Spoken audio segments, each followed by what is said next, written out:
अस्सलाम वालेकुम। वालेकुम अस्सलाम सर। How are you? क्या हाल है bureaus?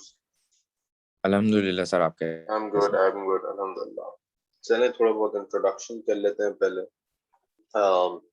My name is Bilal Zandani and I'm your facilitator of A-Levels Law. I'm currently practicing as an associate in NAPCO and High Court as well, and obviously District Court. And I teach at several institutes throughout the city. मुझे बताएं bureaus, अपने बारे में बताएं। Law क्यों choose किया आपने और क्या एक्सपेक्ट कर रहे हैं इस कोर्स के हवाले से, और क्या आप जो है प्लान कर रहे हैं फ्यूचर में for your professional qualification? Sir, I'm 18-year-old and I'm from Hyderabad. All right. I've done my O levels from Wahaj Hussain. Great. I choose law because I want to do LLB obviously, and I want to be an advocate like my father. Pakistani program. Are you planning for external LLB or Pakistani LLB? I haven't decided it yet, but yeah, I will do it. Alright. मतलब कोई idea है external programme क्या होता है और Pakistani programme क्या होता है? डिफरेंस पता है? सर ऑब्वियसली जब आप एक्सटर्नल प्रोग्राम वो होगा जब अब्रॉड इंसान करेगा। Exactly, from university of London. Right. External program और पाकिस्तानी प्रोग्राम में मैं आपको डिफरेंस बता दूं। एक्सटर्नल एलएलबी प्रोग्राम अगर आप परस्यू करते हैं ना, तो that is acceptable around the globe. ठीक है, वो इंटरनेशनल क्वालिफिकेशन है। ठीक है, एक्सेप्टेबल है, वर्ल्ड वाइड एक्सेप्टेबल है। अगर आप पाकिस्तानी लॉ करते हैं, पाकिस्तानी एलएलबी करते हैं, that is acceptable in Pakistan only. ठीक है। अच्छा, प्रैक्टिस के हवाले से अगर हम बात करें तो एक्सटर्नल प्रोग्राम वाला पाकिस्तान में ऑब्वियसली प्रैक्टिस कर सकता है, लेकिन उसको जो है वो सर्टेन चैलेंजेस का सामना करना पड़ता है, क्योंकि वो यूके लॉ पढ़ के आता है, और यूके लॉ पढ़ने के बाद पाकिस्तान के लॉज थोड़े से स्लाइटली डिफरेंट होते हैं। बिल्कुल कंप्लीटली डिफरेंट नहीं होते। हम ये नहीं कहेंगे कि बिल्कुल इंटायरली डिफरेंट है, क्योंकि आपको पता है कि लॉ यूके से आया है, पाकिस्तान से यूके नहीं गया। ठीक है, तो वो लॉ बनाया था गोरे ने। yes, हम लोगों ने उसको अडॉप्ट किया है, पाकिस्तानियों ने, इंडियंस ने। हमारे जो कॉन्स्टिट्यूशन है वो मतलब यूके के कॉन्स्टिट्यूशन से, यूके का वैसे रिटन कॉन्स्टिट्यूशन तो नहीं है, लेकिन फिर भी उससे मैच करता है, उनके रूल्स एंड रेगुलेशन से मैच करता है। जैसे कॉन्ट्रैक्ट लॉ प्रिंसिपल्स की अगर हम बात कर लें, क्रिमिनल लॉ की बात कर लें, तो उसके जो मेजर प्रिंसिपल्स हैं, जो मेजर गाइडलाइंस हैं, वो सेम है। सिमिलरली प्रॉपर्टी के अंदर भी हमारे पास मेजर गाइडलाइंस सेम है। अच्छा, ए लेवल्स लॉ की हम बात करते हैं। ए लेवल्स लॉ अगर आप करते हो तो आपको क्या बेनिफिट मिलेगा अगर आप एलएलबी प्रोग्राम के टूवर्ड्स जाते हो, चाहे वो पाकिस्तानी हो या वो एक्सटर्नल हो। ए लेवल्स लॉ का फायदा ये है कि इस सब्जेक्ट के अंदर आपके पास 4 पेपर्स हैं। एक पेपर 1 है आपके पास, ठीक है, एक पेपर 2 है, एक पेपर 3 है, एक पेपर 4 है।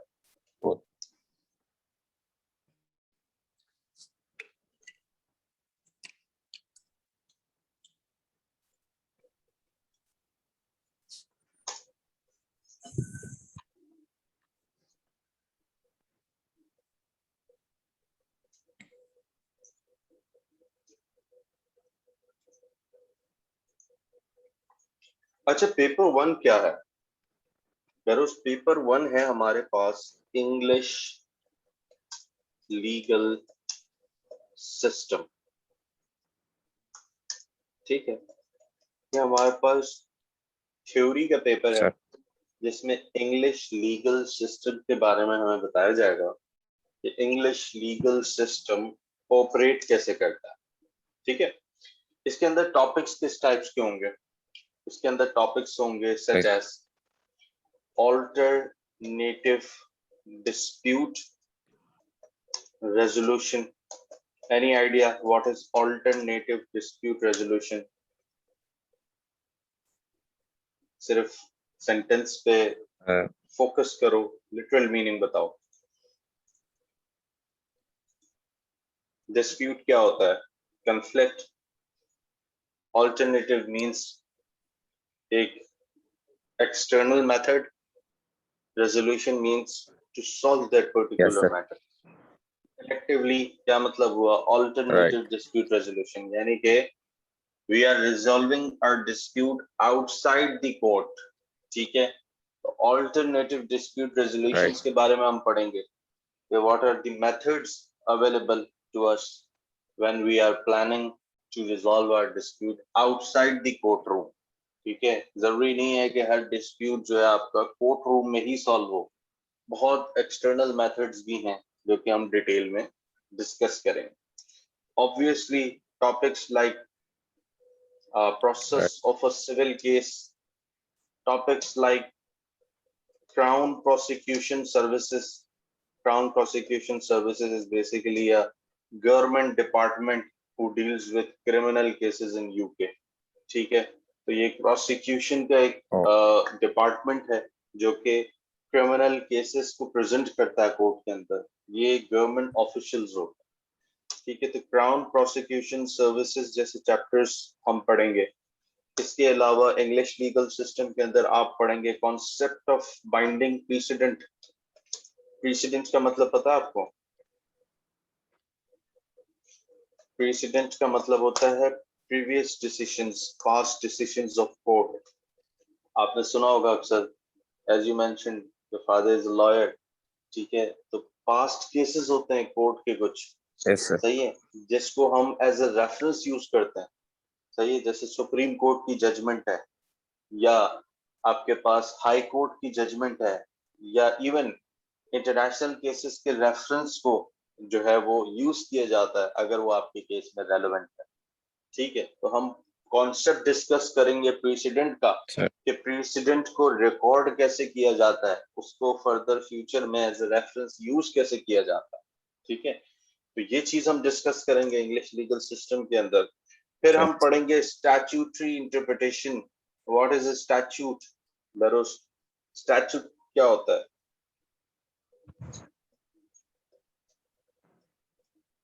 स्टैट्यूट स्टैट्यूट होता है एक्ट ऑफ पार्लियामेंट, यानी कि लॉ को हम स्टैट्यूट भी कहते हैं। ठीक है, पार्लियामेंट का बनाया हुआ लॉ जो होता है, सिंपली आप कह लो कि जो लॉ जो होता है उसको हम स्टैट्यूट भी कहते हैं। तो स्टैट्यूटरी इंटरप्रिटेशन की हम बात करेंगे कि इंटरप्रेट कैसे किया जाता है स्टैट्यूट्स को। लॉ को जब समझना होता है, जजेस को जब लॉ समझ नहीं आएगा वो क्या करेंगे? वो इंटरप्रिटेशन टूल्स को यूज करेंगे। उसको समझने के लिए कुछ रूल्स हैं, उसकी इंटरप्रिटेशन के लिए कुछ रूल्स हैं जिनको फॉलो करेंगे, और जजेस उस पर्टिकुलर लॉ के मतलब को समझेंगे। राइट, इसके अलावा हमारे पास और बहुत सारे कॉन्सेप्ट्स हैं, such as concept of jury. What is jury? Sir, the जजेस। इंडियन मूवीज देखते हो? Yes sir. रुस्तम देखी है? यस सर, देखिए। अक्षय कुमार वाली मूवी, उसके अंदर जो उसका जो डिसीजन होता है कोर्ट के अंदर, जिसमें 12 लोगों का एक पैनल बैठा होता है। आपने एक चीज ऑब्जर्व की होगी, वो आम लोग थे, वो जजेस नहीं थे, वो आम लोग थे। 12 लोगों का एक पैनल बिठाया गया था जिन्होंने गिल्टी या नॉट गिल्टी का फैसला किया था। याद है? तो अगर नहीं देखी रुस्तम मूवी तो एक दफा देखना कॉन्सेप्ट ऑफ ज्यूरी को समझने के लिए। ठीक है, अच्छा ऑब्वियसली मूवीज के अंदर थोड़ा सा सिचुएशन को एग्जैगरेट किया जाता है, थोड़ा सा हाइप क्रिएट की जाती है, बहुत सारी जो है वो अनरियल चीजें भी दिखाई जाती हैं, लेकिन बेसिक कॉन्सेप्ट जो है वो आपको समझ आएगा। ज्यूरी बेसिकली क्या, एक पैनल होता है 12 लोगों का, इंडिपेंडेंट पर्सन का जो है, ले पर्सन का एक पैनल होता है, जिसमें जो है वो डिसाइड किया जाता है कि बंदा गिल्टी है नहीं।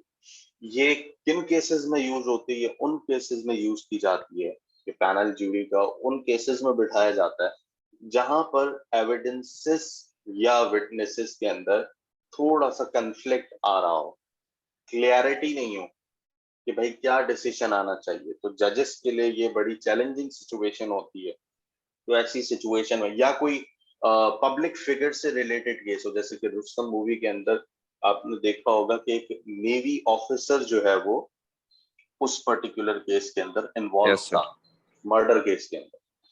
तो अब नेवी का जो ऑफिसर है उसके खिलाफ Right. सजा सुनाना जजेस के लिए काफी चैलेंजिंग सिचुएशन है। तो जजेस ने क्या किया, ज्यूरी का पैनल बुलाया, ज्यूरी के पैनल के ऊपर बात डाल दी कि आप डिसाइड करें, पब्लिक डिसाइड करे, अवाम डिसाइड करे कि ये गिल्टी है या नहीं है।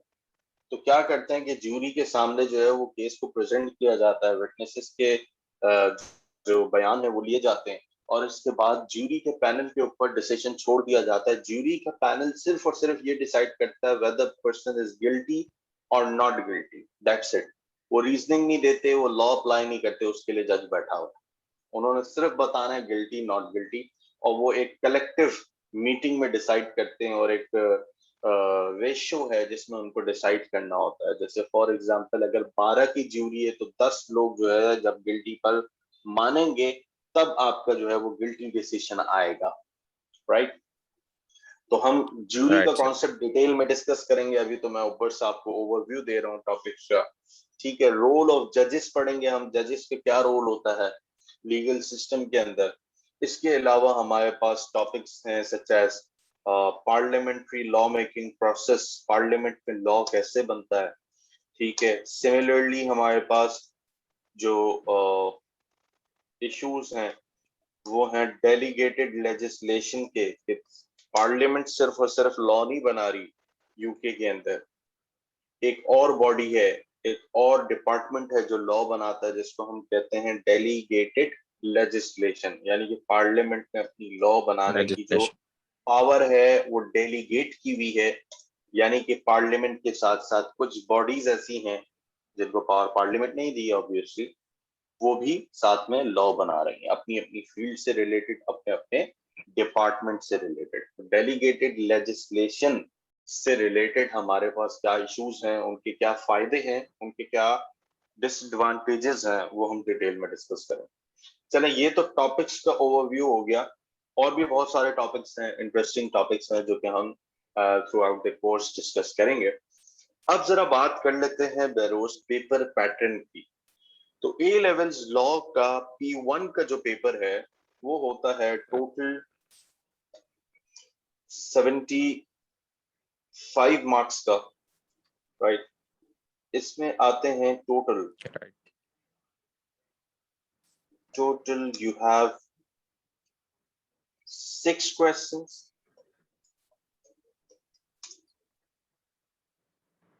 out of which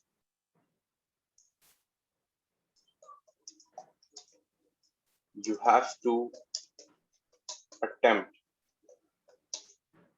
3, ठीक है जी। तो आप क्या ऑब्जर्व कर रहे हैं कि आपके Right, sir. पास चॉइस बहुत ज्यादा है। पेपर 1 के अंदर, इन पेपर 2 में चॉइस है आपके पास, पेपर 3 में भी चॉइस है, पेपर 4 में भी चॉइस है। क्योंकि लॉ जो है एक नेवर एंडिंग स्टडी है, नेवर एंडिंग कोर्स है। इसकी स्टडी जो है आप अपने फादर को भी ऑब्जर्व करते होंगे, जब भी उनके पास कोई नया केस आता है तो उनको इंटायरली केस को स्टडी करना पड़ता है, रिसर्च करनी पड़ती है, Yes, sir. केसेस निकालने पड़ते हैं। तो ये नेवर एंडिंग स्टडी। तो एग्जामिनर इस बात को रियलाइज करता है, और एग्जामिनर ने जो है Sir. पेपर पैटर्न इजी रखा हुआ है, और चॉइस दी हुई है कि भाई आप 6 क्वेश्चंस आपको दिए जाएंगे जिसमें से आप कोई से भी 3 अटेम्प्ट कर सकते हैं, ठीक है। अच्छा, सिलेबस की अगर बात करें, प्रिडिक्टेबिलिटी की बात करें, अक्सर स्टूडेंट्स का क्वेश्चन होता है कि जैसे और एग्जाम्स होते हैं ओ लेवल्स के, सच एज इस्लामियात है, पाकिस्तान स्टडीज है, इसमें पेपर पैटर्न प्रिडिक्टेबल होता है। यानी कि कुछ इंपॉर्टेंट टॉपिक्स जो टीचर Yes, sir. डिटरमिन करते हैं उससे क्वेश्चन आने की एक्सपेक्टेशन होती है। सिमिलरली यहाँ पर भी सेम सिचुएशन है। एग्जामिनर ने हेड्स बताए में कि ये 6 क्वेश्चंस आते कहाँ से हैं, किन किन हेड्स से आते हैं। हमारे पास टोटल 3 हेड्स हैं बेसिकली इंग्लिश लीगल सिस्टम के। तो Right. एग्जामिनर ने हमें बताया हुआ है कि 2 क्वेश्चन मैं दूंगा पार्ट 1 से, 2 क्वेश्चन मैं दूंगा पार्ट 2 से, और 2 क्वेश्चंस मैं दूंगा पार्ट 3 से। तो एग्जामिनर ने ये चीज हमें टीचर्स को हमारी प्रोफेशनल डेवलपमेंट सेशन के अंदर जो है वो बता दी थी कि पेपर जो है वो इस तरीके से फॉर्म होता है, ठीक है। अब उसमें से टॉपिक्स को अच्छा डिटरमिन करना, पास पेपर्स की जो प्रैक्टिस है और पास पेपर का जो पैटर्न है, उससे हम इजीली ये सिचुएशन इवैल्यूएट कर सकते हैं कि एग्जामिनर करंट सिचुएशन में या अपकमिंग एग्जाम्स में क्या क्वेश्चंस देने वाला है। तो पेपर के जो टॉपिक्स हैं वो भी प्रेडिक्टेबल हैं और पूरा पेपर जो है उसका जो पैटर्न है वो भी क्वाइट इजी है, ठीक है। तो आपके पास चॉइस है, टोटल 6 क्वेश्चंस हैं, 3 क्वेश्चंस आपको अटेम्प्ट करने हैं, हर क्वेश्चन के 25 मार्क्स हैं। अब क्योंकि ये ऐसे क्वेश्चंस हैं, तो अगर आपने थ्योरी के पेपर दिए हुए हैं और आपकी थ्योरी स्ट्रांग है, आपको थ्योरी अगर समझ आती है, तो लॉ करने में आपको ऑब्वियसली इन एएस तो बिल्कुल मुश्किल नहीं होनी चाहिए, ठीक है, क्योंकि एएस के अंदर आपके पास P1 इंटायरली थ्योरी है और पेपर 2 काफी इंटरेस्टिंग एक्टिविटी उसकी भी हम डिस्कशन करते हैं, ठीक है। तो पेपर पैटर्न आपको समझ आ गया, कोई क्वेश्चंस हैं राइट। आपके इस हवाले से तो पूछ लें।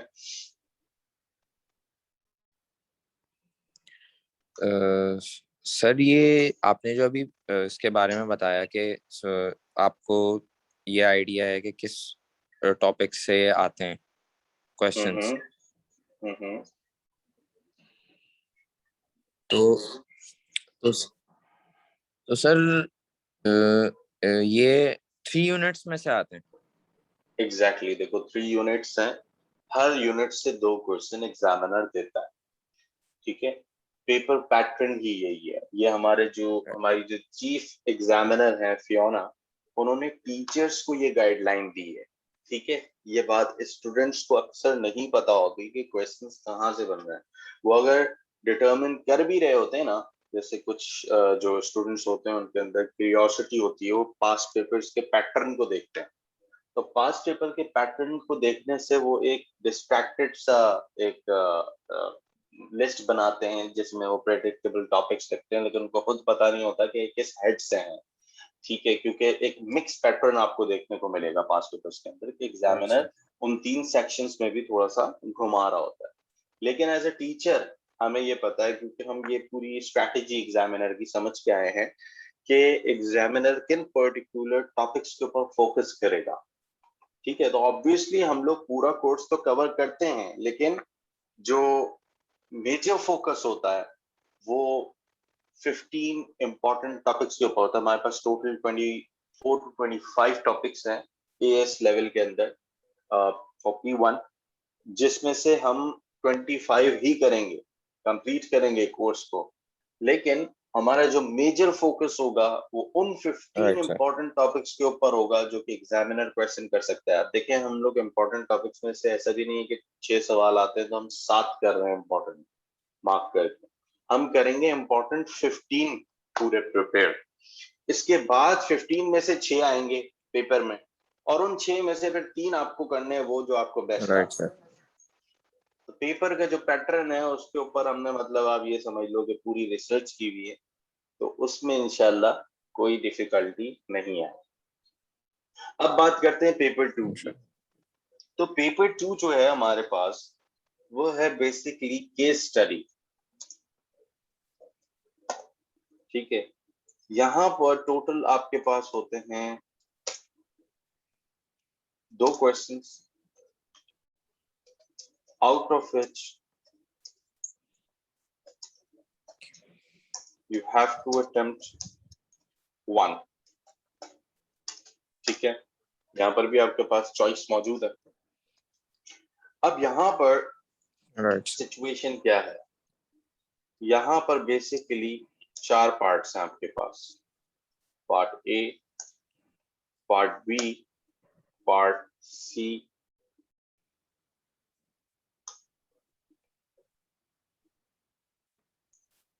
और पार्ट डी, ठीक है जी।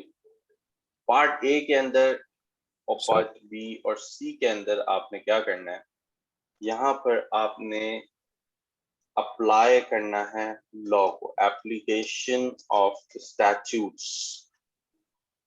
यहाँ पर भी बी में भी और सी में भी, और डी के अंदर आपके पास थ्योरी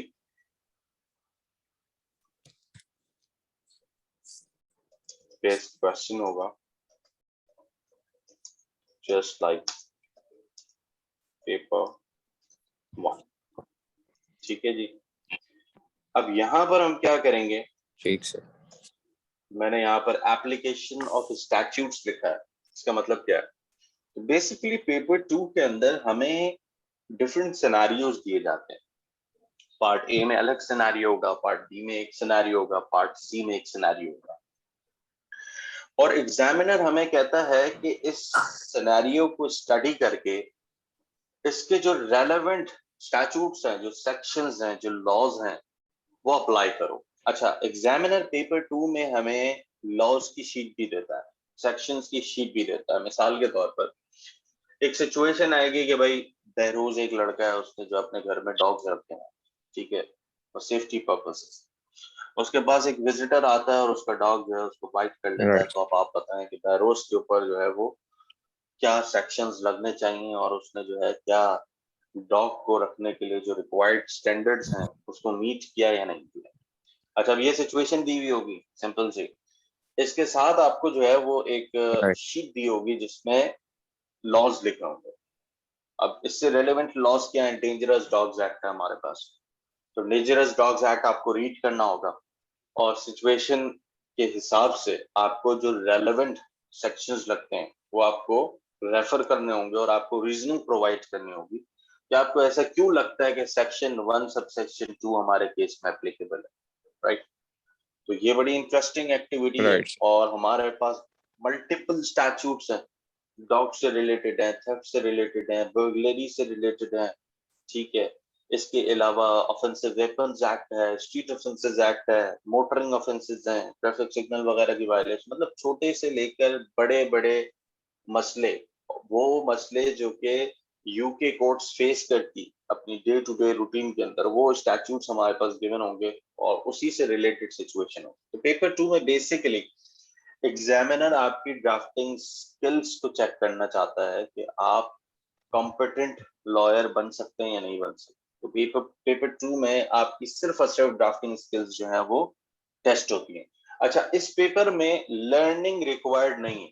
पेपर 2 के अंदर लर्निंग रिक्वायर्ड नहीं, आपको कोई सेक्शंस रटने नहीं है, सब सेक्शंस रटने नहीं है, जो केस लॉज वहां पर गिवन है वो रटने राइट सर। नहीं है पेपर 2 के अंदर, राइट। वजह कि आपके पास जो सिचुएशन आनी है वो अनसीन आनी। जैसे इंग्लिश लैंग्वेज के अंदर आप लोगों के पास पैसेज आता है ना, कॉम्प्रीहेंशन, राइट सर। अनसीन आता है, उसकी आप सिर्फ प्रैक्टिस कर सकते हैं, मतलब आप उसको याद नहीं करते, आप उसको रट नहीं सकते। तो इसी तरीके से पेपर 2 के अंदर राइट। आपके पास केस स्टडी जो आने वाली है वो किसी को भी नहीं पता कि क्या आएगा। सही है, वो डॉग के ऊपर भी आ सकता है, वो एक ऑफेंसिव वेपन के ऊपर भी आ सकता है, किसी भी XYZ मसले के ऊपर आ सकते हैं, किसी को नहीं पता क्या आएगा। और उससे रिलेवेंट जो लॉज हैं वो गिवन होंगे, उसी वक्त आपको पढ़ना होगा, और उसी वक्त आपको अकॉर्डिंगली एडवाइस करना होगा जो भी पार्टी होगी सिचुएशन के अंदर उसको। ठीक है, तो एज अ लॉयर आप यहाँ पर काम कर रहे होंगे पेपर 2 के अंदर। ठीक है जी। और पार्ट डी जो है आपके पास, मैंने जैसे राइट सर। बताया A B C के अंदर सिचुएशंस गिवन होंगी जो कि स्टैट्यूट्स देखकर आप सॉल्व करोगे, और पार्ट डी के अंदर थ्योरी बेस्ड क्वेश्चन होगा। यानी कि जैसे पेपर 1 में आप क्वेश्चंस अटेम्प्ट करते हो वैसे ही यहाँ पर एक क्वेश्चन होगा। अब मिसाल के तौर पर पुलिस के हवाले से केस स्टडी कि भाई पुलिस ने लेट से भाई बहरोज को इस तरीके से अरेस्ट किया, इस तरीके से इंटेरोगेट किया, तो अब आप बताएं कि पुलिस ने in accordance with police and criminal evidence act काम किया है या नहीं किया। सही है, तो अब जो इसका पार्ट डी होगा वो राइट होगा sir. Police and criminal evidence act के ऊपर। ठीक है, और वो क्वेश्चन जो है वो टॉपिक जो है वो हम पेपर 1 के लिए प्रिपेयर कर चुके होंगे, तो हमें जो है वो यहाँ पर काफी आसानी हो जाएगी। यहाँ पार्ट डी के अंदर आपको टॉपिक वैसे ही लिखना होता है जैसे आप पेपर 1 के लिए लिखते हैं, प्योरली थ्योरी। वो पूछेंगे कि police and criminal evidence act के अंदर राइट्स ऑफ इंटरव्यू क्या है, सही है, पावर्स टू अरेस्ट किस सेक्शन में डिफाइन सही है, है। और जो है वो ये बताएं कि पुलिस ने इन अकॉर्डेंस विद पावर काम किया या नहीं किया। तो वो थ्योरी बेस्ड क्वेश्चन हो। ठीक है जी, तो पेपर 2 आपके पास ये हो गया। अच्छा, पेपर 2 जो है वो टोटल आपके पास 50 मार्क्स का पेपर है। टोटल मार्क्स इसके हैं 50।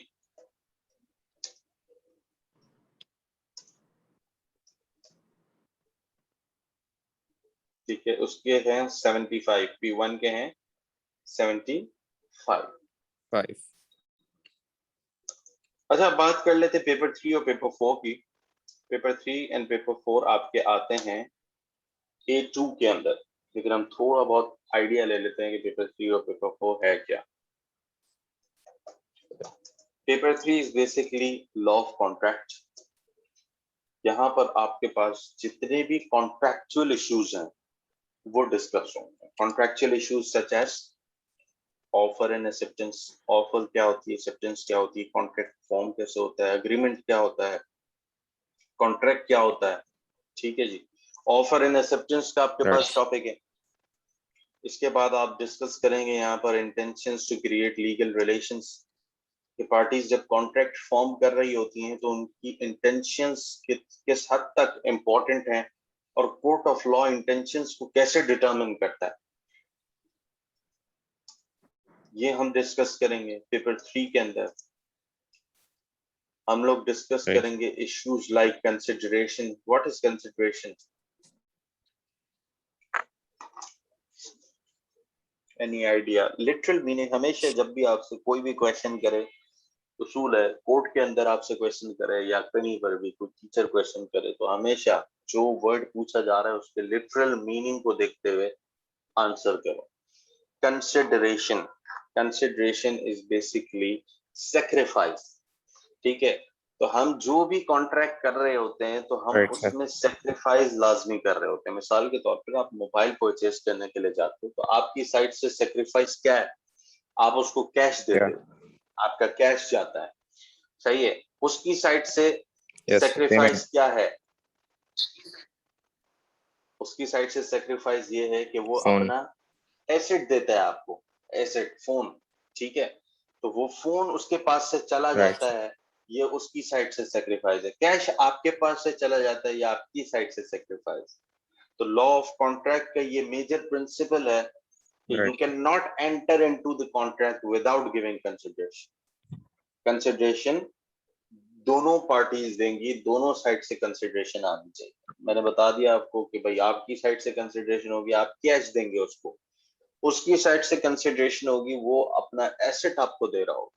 दोनों साइड से कंसिडरेशन होनी चाहिए, otherwise contract will not be enforceable in court. ठीक है, एडमिसिबल नहीं होगा वो कॉन्ट्रैक्ट कोर्ट के अंदर। तो हम यहाँ पर सही कंसिडरेशन सर। को डिटेल में डिस्कस करेंगे पेपर 3 के अंदर, A2 के अंदर।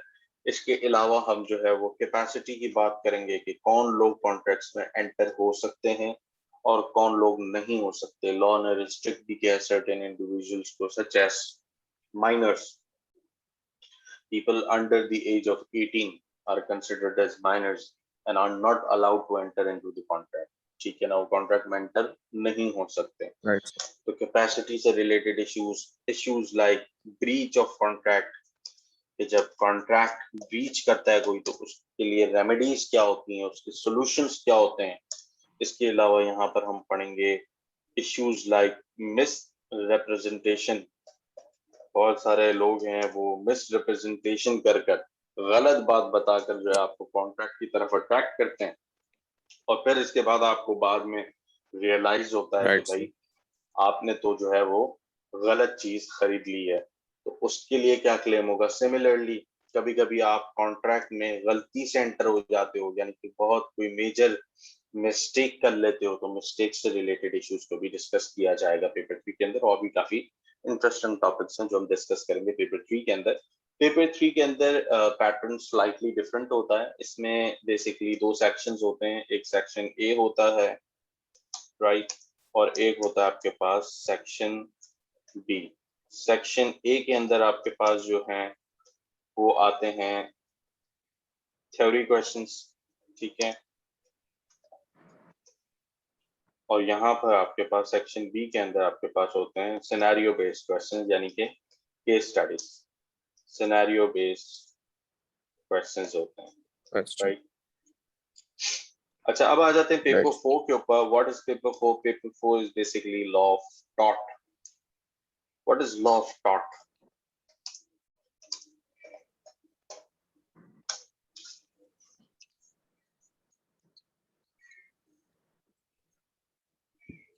law of tort is defined as residual category of law.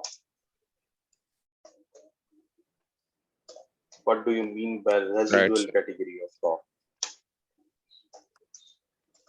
Focus on literal meaning. Residual. Sir,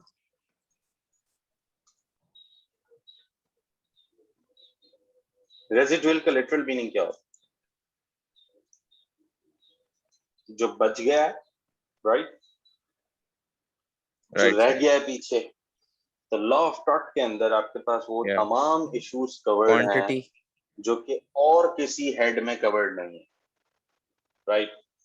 ये हमारे पास वो कैटेगरी है लॉ Right, की sir. जो कि और हेड में डिफाइंड नहीं है। जैसे मिसाल के तौर पर हम बात करते हैं नहीं है। मर्डर की, मैनस्लॉटर की, हम बात करते हैं ट्रैफिक सिग्नल वायलेशन की, हम बात करते हैं उसकी टैक्स रिटर्न फाइल्स ना करने की सजा की बात करते हैं, हम बात करते हैं गवर्नमेंट ऑफिशियल्स के साथ बदतमीजी करने की, हम बात करते हैं ओवर स्पीडिंग की। तो हमें पता है ये सारी चीजें क्रिमिनल लॉ के अंदर कवर्ड है, राइट। इसके अलावा हम बात करते हैं, Offense. जैसे अभी हमने ऊपर डिस्कस किया, यस, इसी तरह हमने ऊपर जैसे डिस्कस किया misrepresentation, breach of contract, issues related to offer, acceptance, consideration, intentions to create legal relations, ये सब कवर्ड है under contract law, right. Contract से रिलेटेड जितने मसले हैं कॉन्ट्रैक्ट लॉ की कैटेगरी में ऑब्वियसली कवर्ड होंगे। सिमिलरली प्रॉपर्टी से Right. रिलेटेड जो मसले हैं वो प्रॉपर्टी के हेड में कवर्ड है। लेकिन मुझे एक बात बताओ कि मैंने अगर लेट से आपको धक्का मार दिया, मैंने आपको जो है वो ऐसी चोट पहुंचाई जिससे आपको इतनी कोई सीवियर इंजरी नहीं, ठीक है, आपको मैंने जो है, आप बाहर निकलने वाले थे, मैंने सरफेस पे पानी डाल दिया या ऑयल डाल दिया, ठीक है, ताकि आप स्लिप हो जाओ, सही है, या मैंने आपको जो है वो डिसरिस्पेक्टफुली क्लास Yes, से sir. बाहर निकाल दिया, तो आप किस हेड में जाके कवर वो करोगे, क्लेम करोगे? कोई हेड ऐसा डिफाइंड नहीं है, एज सच कोई हेड डिफाइंड नहीं है जो कि इस किस्म के मसलों से जो है वो डील कर सके। Similarly psychiatric harm, nervous shocks, जो आपको मेंटल डिस्ट्रेस हो जाता है किसी इवेंट की वजह से, वो मसले कहाँ डिस्कस होंगे? क्रिमिनल में होंगे? नहीं हो सकते भाई, स्टेट लॉ इन्वॉल्व भी नहीं है, तो प्राइवेट इंडिविजुअल्स का मसला है। कॉन्ट्रैक्ट है भाई, कॉन्ट्रैक्ट तो है ही नहीं दोनों पार्टीज के दरमियान, Right, sir. कॉन्ट्रैक्ट लॉ में भी नहीं हो सकते। क्या भाई प्रॉपर्टी का मसला? नहीं भाई, प्रॉपर्टी का मसला नहीं है। मसला ये है कि बेइज्जती हुई है, मसला ये है कि डिसरिस्पेक्टफुली निकाला गया है, मसला ये है कि उसको मेंटल डिस्ट्रेस हो गया है। तो ऐसे तमाम इश्यूज जो कि और किसी हेड में कवर्ड नहीं है, लॉ ऑफ टॉट उनको जो है डील करता है। रेजिडुअल कैटेगरी ऑफ लॉ, ये वो कैटेगरी है जो कि बची हुई है और Right. किसी हेड में कवर्ड नहीं है, राइट। तो पेपर 4 का पैटर्न जो है वो पेपर 3 से Right. रिलेटेड है, ठीक है जी। अच्छा, ये तो हो गया पेपर पैटर्न का डिस्कशन। अब जरा स्पेसिफिक डिस्कशन स्टार्ट करते हैं on the topic of alternative dispute resolution.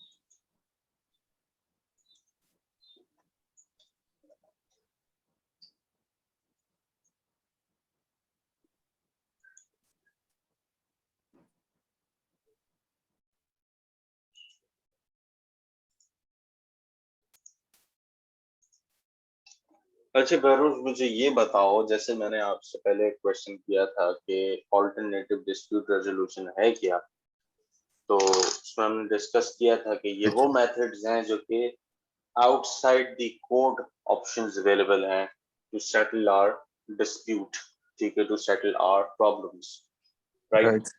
तो मेरे सवाल ये है Right. कि अगर आपका कोई इश्यू हो जाता है, किसी भी, लेट से आपका फ्रेंड है, उससे आपका डिस्प्यूट हो जाता है और बोरोइंग मनी या ओवर आस्किंग फॉर मनी जो आपने दी थी उसको एज अ लोन, ठीक है, अगर ऐसा कोई डिस्प्यूट हो जाता है आपके फ्रेंड के साथ, तो आपका सबसे पहला स्टेप क्या होगा as a good friend?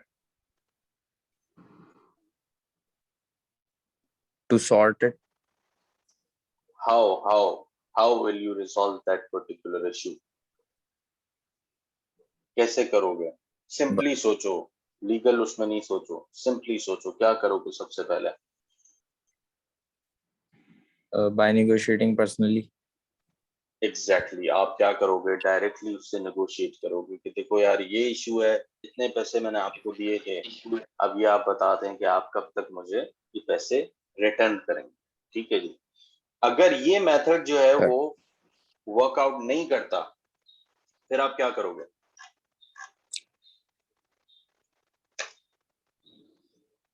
Notes को नहीं देखना, अपनी तरफ से, मतलब अपनी प्रैक्टिकल लाइफ में वो सिनेरियो फील करो और सोचो कि स्टेप क्या होता तुम्हारा। पहले तो नेगोशिएट करोगे डायरेक्टली, ठीक है, बिल्कुल रीजनेबल है, हर कोई यही करता है। इसके बाद लेट से हिंट दे देता उसके हूँ, बाद लेट से आपके पास आपका जो फ्रेंड है, उसी के जैसा आपका एक और फ्रेंड है जो उसको भी जानता है, यानी कि एक कॉमन फ्रेंड और भी है। अब बताओ वो कॉमन फ्रेंड किसी राइट काम सर, का है? क्या आप उसको यूज कर सकते हो टू कन्विंस हिम? कर सकते हो नहीं कर सकते? ऑब्वियसली सर, कर सकते हैं, ऑब्वियसली कर अगर वो सकते हैं। उसका भी हाँ, कॉमन फ्रेंड है, कॉमन फ्रेंड है, ठीक है। तो कॉमन फ्रेंड के थ्रू आप नेगोशिएट करने की कोशिश करोगे। या कभी कभी ऐसा होता है ना कि जब डिस्प्यूट हो जाता है किसी पार्टी के साथ, तो आप कहते हो भाई मैंने आपकी शक्ल भी नहीं देखी, मैंने आपसे बात ही नहीं करनी, मैंने आपसे डायरेक्ट इंटरेक्ट ही नहीं करना। ऐसी भी सिचुएशन हो जाती है जब डिस्प्यूट होते हैं दो लोगों के दरमियान। तो ऐसी सिचुएशन में भी जो कॉमन फ्रेंड है वो बड़ा काम का होता है। वो बड़ा काम का होता है, वो क्या करता है, वो आप दोनों के दरमियान कम्युनिकेशन को एनेबल करता है, मैसेजेस कन्वे करता है। तो ऐसा जो कॉमन फ्रेंड होता है राइट सर, उसको हम इनडायरेक्टली। कहते हैं, यस, उसको हम कहते हैं मीडिएटर, ठीक है।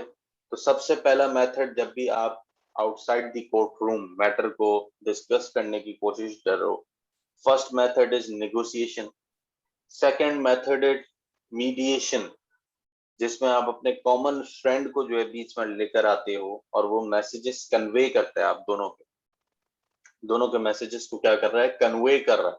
तो एक तरफ जहां बिल्कुल आप दोनों के आपस में कम्युनिकेशन नहीं हो रही थी, अब कम्युनिकेशन स्टार्ट हो गई है, तो चांसेस हैं कि कुछ ग्राउंड्स निकल आएंगे जिन पर आप अग्री कर जाओगे, राइट? इसी तरीके से, राइट। अच्छा, लॉ को हमेशा प्रैक्टिकल इश्यूज के ऊपर रख कर जो है वो समझना है। इसी तरीके से लेट से कि आपने उसी कॉमन फ्रेंड को अथॉरिटी दे दी कि भाई आप हमें एडवाइस दे दो या आप हमारा डिसीजन कर दो, हम आपके डिसीजन को मानेंगे, आप हमारा मैटर जो है रिजॉल्व करा दो। दोनों ने म्यूचुअली अग्री कर लिया, यानी कि दोनों कन्फ्लिक्टिंग पार्टीज जो थी उन्होंने म्यूचुअली अग्री कर लिया कि भाई बेरोज जो है वो हमारा कॉमन फ्रेंड है और वो जो है हमारे इश्यू को रिजॉल्व करके देगा हर हाल में, ठीक है। अब बेरोज जो एडवाइस करेगा, जो डिसीजन देगा, वो इन दोनों पार्टीज को मानना पड़ेगा, ठीक है, क्योंकि उन्होंने म्यूचुअली अग्री किया था कि हम मान जाए।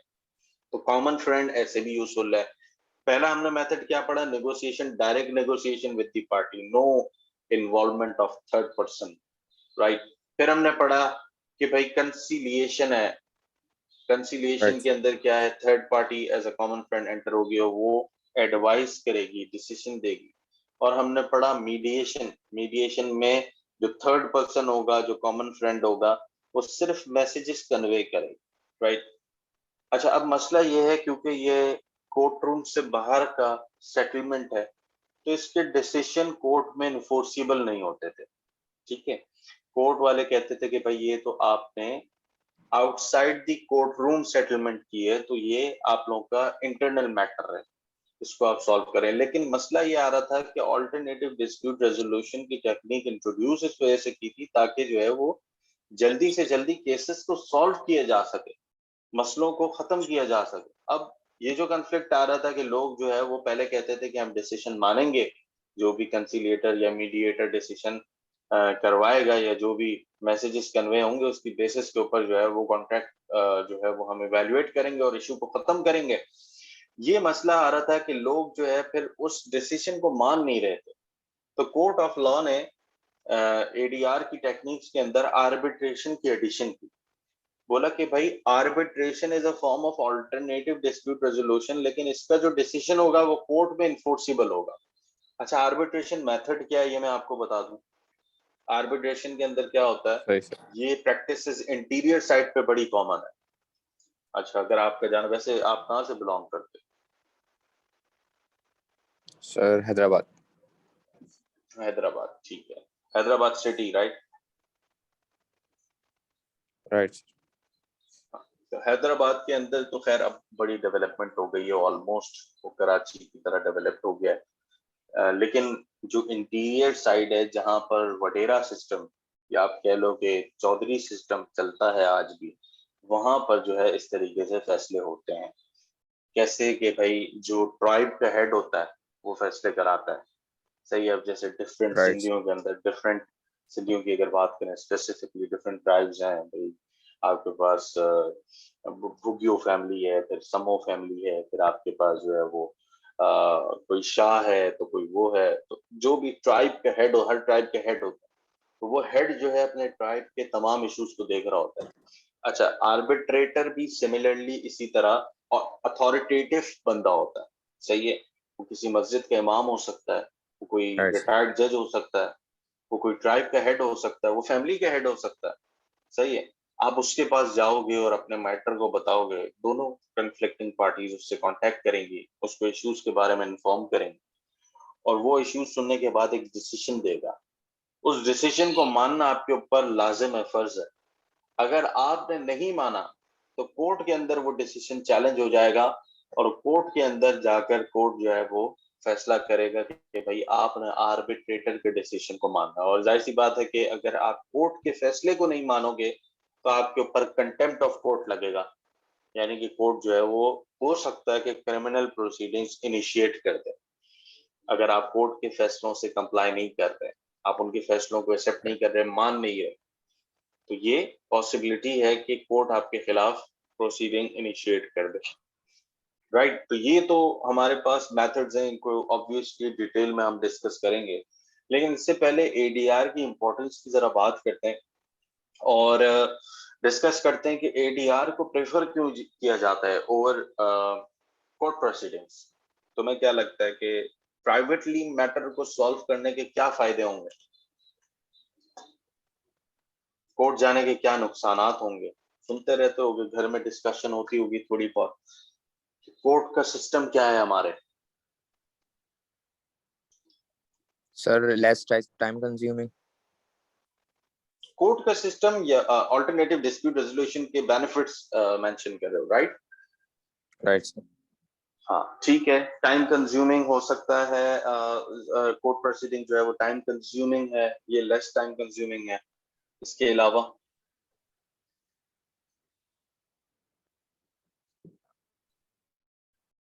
कोर्ट में जाने की एक लीगल कॉस्ट होती है जिसको हम लिटिगेशन कॉस्ट कहते हैं। एक कॉस्ट होती है ना, लॉयर की फी राइट सर। होती है, फिर डॉक्यूमेंटेशन की फी होती राइट। है। ठीक है। हर चीज में कॉस्ट इन्वॉल्व है, जबकि यहाँ पर एडीआर के अंदर कॉस्ट इफेक्टिव मेथड है। यहाँ पर बहुत राइट कम सर। कॉस्ट इन्वॉल्व हो रही है, बिल्कुल नहीं हो रही, या हो रही है तो बहुत बहुत कम हो रही है एज कम होगी। Compare to court proceedings. Right. अच्छा, इसके अलावा राइट। देखिए एडीआर के अंदर ऑल्टरनेटिव डिस्प्यूट रेजोल्यूशन का कोई आप मेथड उठा लो, मीडिएशन उठा लो, कंसिलिएशन उठा लो, आर्बिट्रेटर उठा लो, 3 लोगों से 4 लोगों से ज्यादा लोग इन्वॉल्व नहीं होते आपके डिस्प्यूट में। ठीक है। 3-4 लोग होते हैं एडीआर के किसी भी मेथड के अंदर राइट और सर। इशू जो है वो रिजॉल्व हो जाता है, यूजुअली हो जाता है। जबकि कोर्ट के अंदर आपकी जो हियरिंग हो रही होती है वो बहुत सारे लोगों के सामने होगी। अगर आप डिस्ट्रिक्ट कोर्ट भी चले, सबसे लोअर कोर्ट की बात करते हैं, डिस्ट्रिक्ट कोर्ट भी चले जाओ ना, तो आपके केस के साथ साथ 25 लोग और वेटिंग में बैठे होते हैं क्योंकि अपने केस की बारी का इंतजार कर रहे होते हैं, और उनके सामने लेट से फैमिली मैटर है आपका, डाइवोर्स का, ये सेपरेशन का, वो डिस्कस हो रहा है, कैसा लगेगा? आपकी रेपुटेशन स्टेक पर होती है कोर्ट के अंदर, रेपुटेशन जो है वो राइट स्टेक सर। पर होती है, आपकी जो इज्जत है वो खुलेआम जो है वो कोर्ट में डिस्कस हो रही होती है, जबकि एडीआर के अंदर एक बंद कमरे में प्राइवेट सेटलमेंट होती है। सही है, आपने किसी ट्राइब के हेड को बोला कि हमारे घर पे फैसला करें, या आप उनके घर पे चले गए और आपने रिक्वेस्ट की कि सर बाकी लोगों को जो है वो यहाँ से हटा दें, जो आपके मुलाजिम वगैरह हैं, हमारे फैमिली का मैटर है, तो बिल्कुल पॉसिबल है। अच्छा, अगर आप आर्बिट्रेशन की टुवर्ड्स नहीं जाते, आप मीडिएटर रख लेते हो, यानी कि कॉमन फ्रेंड को यूज करते हो as a mean of communication, as a medium of communication, तो वहां पर तो बात आपके दोस्तों के बाहर जा ही नहीं रही। 3 दोस्त हैं, दो का आपस में डिस्प्यूट हो गया, तीसरा जो है जो मैसेज कन्वे कर रहा है, इसके अलावा किसी के पास वो बात लीक ही नहीं हो रही। सिमिलरली कंसीलिएशन, जिसमें हम दोस्त को अथॉरिटी दे देते हैं कि हमें एडवाइस करो, हमें जो है वो ये मैटर रिजॉल्व करके दो, वहां पर भी 3 लोग इन्वॉल्व हैं। तो देखें, कोर्ट के अंदर रेपुटेशन स्टेक पर है, जबकि एडीआर के अंदर रेपुटेशन सेव हो जाती है। सिमिलरली कोर्ट की जो कॉस्ट है वो बहुत ज्यादा है, लॉयर्स अपनी रेपुटेशन की वजह से बहुत ज्यादा फी कोट करते हैं, बहुत ज्यादा फी चार्ज करते हैं, जो कि पार्टीज कभी कभार अफोर्ड नहीं कर पाती। ठीक है, एडीआर के अंदर कोई लॉयर अपॉइंट करने की जरूरत नहीं है, अपने केस को खुद आप रिप्रेजेंट कर सकते हैं, खुद अपने केस को जो है वो जज के सामने प्रेजेंट कर सकते हैं। ठीक है, यानी जो भी आपका ट्राइब का हेड है या जो भी आपकी फैमिली का हेड है, वो उस वक्त उस पर्टिकुलर सिचुएशन में जज बना हुआ है, तो उसके सामने आप अपने केस को डायरेक्टली कर सकते हैं। अच्छा, इसके अलावा टाइम, टाइम एक बहुत बड़ा फैक्टर है। कोर्ट प्रोसीडिंग्स आपको पता है, ठीक है, और सिर्फ ये पाकिस्तान की कोर्ट्स की हालत नहीं है, राइट सर। ये हर जगह की कोर्ट्स का यही हाल है। यूके की बात कर लें हम सही। जहां पर भी डेमोक्रेसी प्रैक्टिस होती है, जहां पर भी जमहूरियत है, जहां पे पब्लिक रिप्रेजेंटेटिव्स हैं, वहां पर कोर्ट्स का सिस्टम है। किंगडम सिस्टम में कोर्ट का सिस्टम नहीं होता, वहां का सिस्टम डिफरेंट होता है। ठीक है, तो डेमोक्रेसी वाली जो भी स्टेट है, वहां पर कोर्ट का सिस्टम है, कोर्ट का एक पूरा जो पैटर्न है जो फॉलो होता है, तो वहां पर आपको जो है वो टाइम का जो मसला है वो हर जगह कॉमन मिलेगा। कैसे? कि देखिए, कोर्ट के पास at a time multiple cases होते हैं, और लेट से आप गए हुए हैं एक छोटे से केस के ऊपर, जिसमें जो है आपको एक छोटी सी चोट लगी है, एक फाइट के केस में आप डिस्ट्रिक्ट कोर्ट में अपेयर हुए हैं, ठीक है, और दूसरी तरफ एक केस है प्लान्ड मर्डर का, तो जाहिर सी बात है कि जज का फोकस उसके टूवर्ड्स ज्यादा जाएगा, आपको नेक्स्ट डेट दे देगा, बोले भाई यार जाओ, छोटा सा मसला, बाद में आना, सॉल्व करते हैं इसको, राइट? सिमिलरली प्रॉपर्टी के सही सर। केसेस में आपका केस है 50 लाख 60 लाख का, जज के पास दूसरा जो केस लगा हुआ है डेट की, उसी सेम डेट के ऊपर, वो लगा हुआ है 25 करोड़ रुपए का, तो ऑब्वियसली जज का फोकस वहां पर शिफ्ट हो जाएगा, इंपॉर्टेंस ज्यादा है उस केस। एक तरफ फैक्ट्री बंद हुई हुई है, ठीक है, उसको टेम्परेरी बेसिस पे सील किया हुआ है, वो खुलवाने के लिए एक बंदा आया हुआ, और एक तरफ आपकी दुकान बंद हुई हुई है, तो ऑब्वियसली जजेस का फोकस इंपॉर्टेंट केसेस के टूवर्ड्स ज्यादा अट्रैक्ट होता है। तो टाइम कंज्यूमिंग प्रोसेस है, कोर्ट के सही अंदर सर। कोई भी मसला लेकर जाओगे वो बहुत ज्यादा टाइम कंज्यूम करेगा, क्योंकि कोर्ट के पास और भी इंपॉर्टेंट मैटर्स हैं जो कोर्ट को देखने हैं। ठीक है, अच्छा, एडीआर में यह मसला नहीं है, एडीआर के किसी भी मेथड ऑल्टरनेटिवली अगर आप अपने मैटर को रिजॉल्व करते हो, तो टाइम का कोई इश्यू नहीं होगा, क्योंकि आप जिस फ्रेंड को या जिस आर्बिट्रेटर को हायर करोगे अपना डिस्प्यूट रिजॉल्व करने के लिए, वो उस पर्टिकुलर वक्त में सिर्फ आपका केस देख रहा होगा, सिर्फ आपका मैटर डील कर रहा होगा, तो इससे फायदा क्या होगा कि आपका राइट सर। डिसीजन जल्दी आ जाएगा, आपका टाइम जो है वो वेस्ट नहीं होगा। अच्छा, एक और बात है रिलेशनशिप के हवाले से, इसके बाद फिर हम बाकी डिस्कशन कल करेंगे। रिलेशनशिप के हवाले से एक और बात है कि देखें, कोर्ट के अंदर जब आपका डिसीजन आता है, तो विन लूज सिचुएशन होती है, पॉइंट को समझिएगा। कोर्ट के अंदर मिसाल के तौर पे मेरा और आपका मैटर क्या है, विन लूज सिचुएशन क्या होती है? विन लूज सिचुएशन ये होगी कि डेफिनेटली एक पार्टी जीतेगी, एक पार्टी हारेगी कोर्ट के अंदर। Right sir. मेरा और आपका डिस्प्यूट है, लेट से मैं हार गया, आप जीत गए, तो आप उस कोर्ट रूम में तो जीत गए, लेकिन उसके बाद लेट्स से हम बिजनेस पार्टनर्स थे, क्या हम बिजनेस कंटिन्यू कर पाएंगे? नहीं, नहीं सर। हमारा तो कन्फ्लिक्ट हो गया ना, हमारी आपस की जो अंडरस्टैंडिंग थी वो तो खत्म हो गई। अब तो हम दुश्मन बन गए एक दूसरे के, ठीक है ना। और आपने मुझे कोर्ट में हराया है, तो क्या मैं इस अपनी हार को एक्सेप्ट कर लूंगा? जिंदगी भर नहीं करूंगा। ये ईगो है लोगों की, जी सर। जो कि कॉमन है, हर जगह है, राइट हर सर। कंट्री के अंदर है। ईगो आ जाएगा कि नहीं यार, इसने तो मेरे साथ ये किया, इसके साथ मैंने बिजनेस करना ही नहीं है, हालांकि मुझे अपना फायदा हो रहा होगा बिजनेस में, मैं बोलूँ नहीं इसके साथ करना ही नहीं है, इसके मेरे को कोर्ट लेके गया था, मुझे ये बात याद है। तो देखें, कोर्ट प्रोसीडिंग के अंदर विन लूज सिचुएशन होगी, जहां पर पार्टीज का रिलेशनशिप खराब होगा, हमेशा के लिए वो आपस में डिसकनेक्टेड हो जाएंगे, कनेक्शन नहीं रहेगा, अंडरस्टैंडिंग नहीं रहेगी। जबकि एडीआर के अंदर कॉमन ग्राउंड्स के ऊपर डिसीजन आता है, यानी कि कहते हैं कि यार कुछ बातें आप मान लो, कुछ बातें ये मान ले, सही है। तो दोनों पार्टीज की कुछ कुछ सही बातों को सर। रखकर एक ऐसा डिसीजन दिया जाता है जिससे दोनों पार्टीज खुश रहें, सही है। तो क्या होता है, आपका सही सर। रिलेशनशिप सेव हो जाता है, आपकी आपस की जो अंडरस्टैंडिंग है, आपस की जो बॉन्डिंग है, वो सेव हो जाती है। तो उससे फिर फ्यूचर में आप ट्रांजैक्शंस कर सकते हैं, फ्यूचर में आप बिजनेस कर सकते हैं, फ्यूचर में आप आपस में जो है वो पार्टनरशिप कर सकते हैं, फ्यूचर में आप जो है चले कुछ नहीं कर रहे तो आप एक अपने रिलेशन को मेंटेन कर सकते हैं। लेट्स से हम आपस में कजिन्स थे, भाई थे, तो आपस में बातचीत रहेगी। लेकिन कोर्ट में जब मैटर जाता है ना, तो भाई भाई भी डिफरेंट हो जाता है, अलग अलग रास्ते पे हो जाता है, क्योंकि विन लूज सिचुएशन। सही सर। एडीआर में विन विन सिचुएशन, दोनों पार्टीज की बातों को रखा जाए, भाई आपकी ये बात मान ली, आपकी ये बात मान ली, ठीक है। तो ये बहुत बड़ा एक एडवांटेज राइट। है। फर्दर हमारे पास डिफरेंट एडवांटेजेस हैं जो कि हम कल डिटेल में डिस्कस करेंगे, और उसके बाद डिसएडवांटेजेस डिस्कस करेंगे, यानी कि कोर्ट प्रोसीडिंग्स के साथ क्या मसाइल हैं, लोग क्यों अवॉइड करते हैं कोर्ट प्रोसीडिंग्स को, ठीक है। इंशाल्लाह कल जो है डिटेल में इसको कंटिन्यू करते हैं। कोई क्वेश्चंस हैं तो पूछ लो बहरोज। नो सर, ऐसा तो नहीं। समझ आ गई बात आपको? बिल्कुल क्रिस्टल क्लियर है? जी सर। ठीक है। जी अच्छा, सर। आप अभी ओ लेवल्स की एग्जाम दे रहे सर हो गए सर। हो? होगा, ठीक है, ठीक ठीक। चलो, कल इंशाल्लाह मुलाकात होती है। Till then, ठीक है, अल्लाह हाफिज। इंशाल्लाह। अल्लाह हाफिज। Thank you.